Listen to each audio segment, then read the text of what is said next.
Shoots and Ladders, episode 4. First things first, how did you like the actual documentary? I really liked it. I watched it about 4 times because as a wrestling fan, this is something that I really enjoy watching. It's the history, psychology behind the scenes of it all. And this was always intriguing as a fan and growing up to see, the behind the scenes, the rumors, the controversy of what was the rise and fall of WCW. So I was really into it.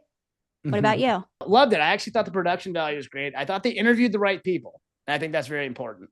They actually spoke specifically on the people that the creative hands that are involved, the actual wrestlers that are involved, the people that were booking matches. But also the cool thing was they actually went and talked about, they actually specifically spoke about the finances and the people that were kind of the puppeteers as far as where the money went. I agree. I like the fact that they didn't just include one or two people. They included the actual talent that was working during that time, before, during, and after, and even the executives, and both Eric Bischoff and Vince Russo, which are two huge major factors. From Eric Bischoff's point of view, what did you think about his specific interviews and his play in the whole part from really the rise and the fall of WCW?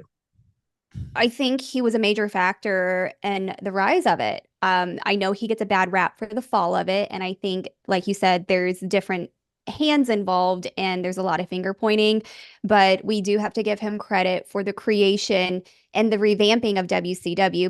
Eric Bischoff kind of flipped the script. Hulk Hogan was the hugest, obviously, acquisition. Once Hulk came, Savage came. WWF actually even made a joke that, hey, WCW is just taking all world talent. But next thing you know, guys that were in WWF want to jump ship to WCW. As far as the downfall goes, yeah, I personally think what he used to kind of create and build his empire was kind of the downfall as well. All storylines must come to an end, and they really didn't know how to kind of like close it off. And I think as gradually as time went on, people just lost interest.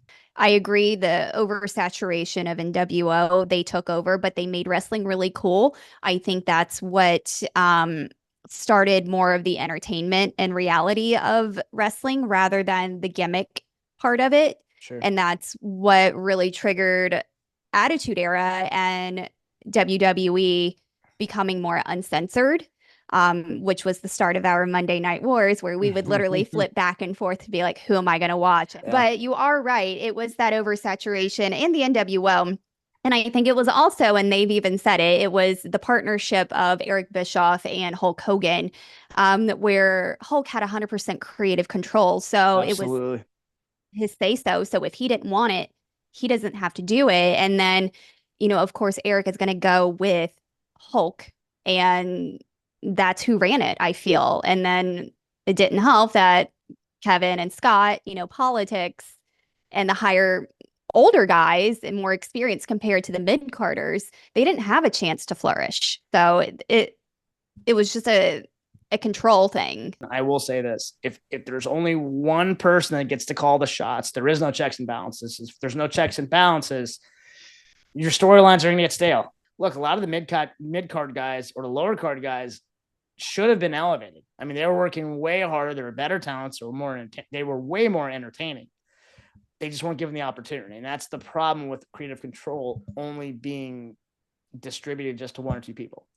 So that was definitely one of the biggest issues. The other thing they actually brought up, and I'm glad that they did, talking about like going back to the whole oversaturation theme, the oversaturation theme of the NWO led to the oversaturation of programming.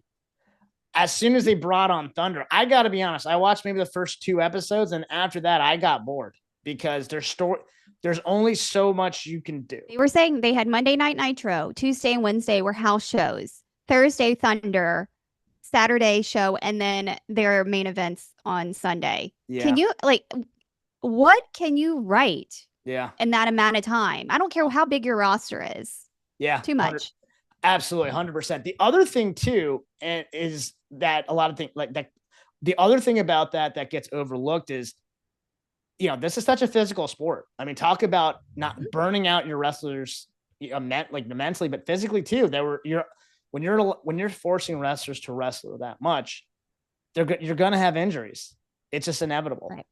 So, I mean, yeah, so it just got to a point where, but again, also from storylines perspective, you're going to burn yourself out and things are going to get stale. So I thought that was another huge contributing factor. The other thing I wanted to, like, another thing they brought up, and I'm glad that they did. I know he was pushed, but it seemed like the only guy that got really pushed towards the end was Goldberg. I was just about to bring him up. So listen, Bill Goldberg, obviously he was a phenomenon. He's a guy that played for the University of Georgia, played for the Falcons, physical specimen. He was over. Everyone loved him. When I did not. I actually did it myself. And that's not me being a hater. I have no problem with, a new guy coming up and up the ranks and all that kind of good stuff. However, the joke back in the day was he was the man of 4 moves. I'm going to say it. I've never been a fan of his, even when I was younger, like a 13-year-old watching Nitro. I couldn't stand him. And now hearing stories and shoot interviews about him, he's such a liability to them. Yeah. And I felt like, yeah, I get it. He was strong. He had a history as an athlete. However, he didn't respect the sport. I think he came in cocky and he took it as, they're trying to push me. You're just jealous. But no, you're actually physically hurting these men that have spent years trying to build their career, and you're spearing and jackknifing them. Yeah. And that's what I was about to bring up, just like his botch with Scott Hall and then the career-ending match with Bret Hart. Yeah, Bret Hart's a little sensitive, but I would be livid knowing that I'm a technician like him and, with his history of wrestling and being safe and then his carelessness. I don't like it. What's interesting too is going back to Bret Hart, and he actually said this in the documentary, he tried to pull him aside. He tried to actually teach him some of the technicalities to make himself better. And what I didn't understand was why he didn't take that seriously. My thing is he's being pushed. So there's got to be a lot of hands involved with him and his character. And the fact that he's had back-to-back matches where he is physically hurting people, who backstage besides the actual wrestlers, like where are the coaches, where are the refs, or even like where is anyone saying, hey, this is a safety thing? Even to this day, WWE would never put up with that. No. they would put a stop to it immediately, pull someone inside and say, hey, look, you either are going to learn this or we're going to stop pushing you. End of story. And it seemed like they cared more about the ratings than anything else, which ultimately led to the drop in the ratings. That is the issue. Now, as far as booking, Kevin Nash decided to book some of the matches. First and foremost, I'm a Kevin Nash guy. I love Kevin Nash. I love when he was Diesel. I remember him as Vinny Vegas. I love him. He's my big sexy. I'm sure he would love to hear that. So, but here's the thing. So, there's obviously, it's a conflict of interest. And, I love Kevin Nash, but again, it sounds like a lot of people had issues with him booking. I know that I think he had the best intentions, overall. I mean, I know some people question that, but if you actually listen to him talk, listen to his podcast and stuff, he actually has a very brilliant wrestling mind, specifically with trying to make money. And that's what you want. Yeah. And I agree with you. I think, it could have been a little bit, obviously it was going to be in favor of him and NWO and where their storyline was going to. But also you are right. Even that's what he did in WWE before he left with the Clique. They were the ones pushing these, other people, pushing themselves and being really hands-on with creative. But I know there's going to be a lot of people that didn't get that, like the mid-carders that were talking about that, we're going to say that, they weren't favored. The one thing they actually brought up that I never heard of before, but they accused Eric Bischoff of just being financially irresponsible, which I just thought that was interesting. The Uh, investigation. yeah, the investigation of like being financially irresponsible. So the thing about that is, I understand, like, if you're not in the business, I guess I could see where that would come into play. But the truth is, if these guys' market value is X amount of dollars and that's what he's giving them, I don't see how you have the case. Eventually, like, the charges were dropped, but yeah, that was just bizarre. That was the first time I ever heard that. I think, yeah, I didn't ever know of that investigation either. And I can get where it really pissed him off, where he kind of, that was the downfall of his motivation to be loyal to the company and to what he's done. I can see where they can get the rumors, or it was like a personal thing because, I guess he was the one with the checkbook that was paying everyone from Ted Turner's $1 billion Mm-hmm. account. But I mean, that was one thing I wanted to bring up was the contracts during that time. This was in the mid to late 90s. And that's why Kevin Nash and Scott Hall left WWE, was just strictly for money because Vince McMahon could not match that. So of course they moved over for money for their family. Um, but even Bret Hart, after the Montreal screw job and all of that, how he left, this was what, back in 1998, 97, and he was getting 2.4 million a year. Yeah. Yeah. And and you can imagine what the rest of the guys were making annually. So you would think it would be top guys, but it sounded like a good percentage of that talent was getting around that amount in the late 90s and weren't even really working. At They said that all. was the easiest money they ever made. Absolutely. Yeah, they brought that up, and I specifically remember. So again, I'm an ECW guy. I remember they brought on Sandman. It was like for Yeah. 600,000. Mikey Whipwreck. Mikey Hmm. Whipwreck. I love him, but like not sure how. Like for anyone that watches ECW, he didn't have an offensive move. He was the ring guy. Yeah. And then they eventually made him world champion. It was a very brilliant storyline. But when they came to WCW, there was nothing for him to do. Mikey Whipwreck, Sandman, Raven was an absolute joke. Oh, Raven. Yeah, I mean, I love Raven, but like they didn't do anything with him. I remember I watched a shooting interview with Raven, and he said, "Yeah, I got paid to drink beer at the shows. It was the best money I ever made." It's like they So barely they yeah, they brought in Brett and made that a big thing, and they barely even booked him. yeah. So they were making money. So it's kind of a catch-22 of like, hey, look, this is where I want to go because yeah, why not get paid? At Yeah. the same time, they actually brought this up later on. When you're out of sight, you're out of mind as a wrestler. And that's Booker T kind of, said that. yeah, Yeah. yeah. Booker T said that, and ironically, that's kind of what happened. They took the Yeah. money, but they were still out of sight, out of mind. It would kill their career, and that's what Booker T brought up. That's what Ric Flair mentioned because when they were jumping ship to WWE, once they were bought out, it was their contracts were so high. Vince was like, I'll buy out half of your contract for you to be on the show, or you sit at home and write it out. And of course, we know a handful of them sat at home and took the money, Nope. but I would think, especially as a rising star and still young and still in it, like Booker T, he made the right deal by taking that cut to be seen. And I think it really paid off for him career wise, just as because we fell in love with him even more. And look at him now. He's got a great relationship with WWE and working on Tough Enough and, Sure. everything. So Yeah. it was a smart move. Absolutely. Absolutely. Now, going back to specifically like the quote unquote mid carders, Hmm. I mean, it's ironic, but look about this now. Think about who the mid carders were considered. We're talking about Eddie Guerrero, Chris Benoit, Dean Malenko, Rey Mysterio. These guys were mid carders. Chris Jericho, and Yeah. these guys are some of the best of all time. I can't imagine. I mean, can you imagine? Michael Jordan being just sat on the bench. Or, can you imagine like LeBron, like, oh, now we don't feel like playing you, or whatever the case is. I could go through so many different sports analogies, but they were barely being used. And I specifically remember, as far as a turn before the acquisition, like just during the wars, once they left to go to WWF at the time, that's when I remember that kind of shook a lot of people. That was a huge deal when they four walked out on Raw, and you're like, Yeah. hold on a second. You were just there. on Nitro, Yeah. and Benoit held the belt like 2 weeks before. Yeah, it was great. I gotta be honest.